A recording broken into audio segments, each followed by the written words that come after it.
Hello everyone. I am Hiti Agrawal from Bhavan's VP Vidya Mandir, Shri Krishna Nagar, Nagpur, and today we are going to learn about a very interesting scientific phenomenon.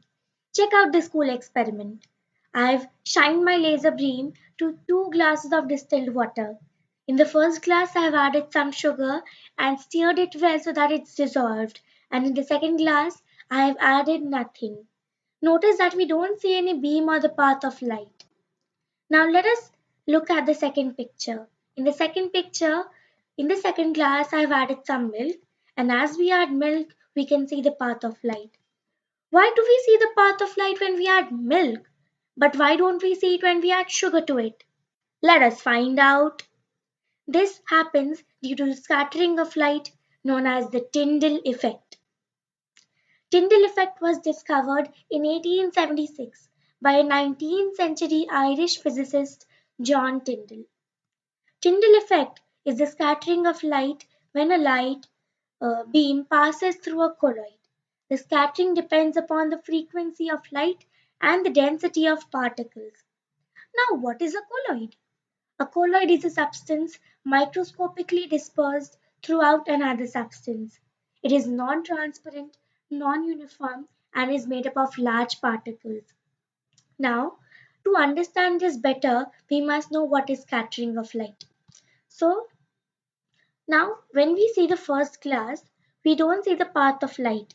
This happens because it is a solution. The particles in the solution are smaller than 1 nanometer. So the light they reflect is not being able to see through our eyes. Whereas in the second glass, we can see the laser beam or the path of light because the solution, the liquid is a colloid in which the particles are bigger than 1 nanometer and are smaller than 1,000 nanometer. So the light they reflect can be seen through our eyes. In suspensions, the particles are bigger than 1,000 nanometer, so they reflect a lot of light. But the problem with them is that they settle down due to gravity, so they don't come in the path of light and therefore do not reflect light.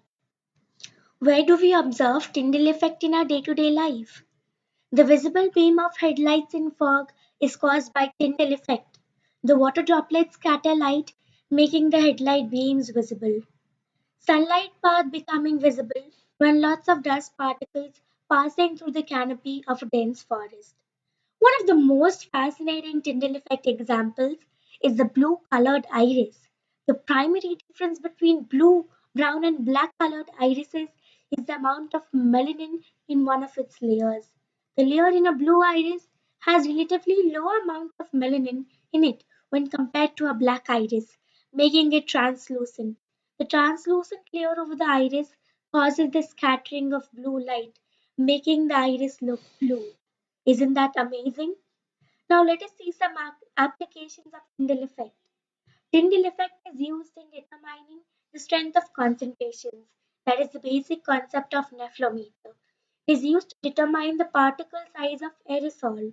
It can be used as a lighting system in a party instead of using smoke. So isn't this an amazing phenomenon? Thanks a lot.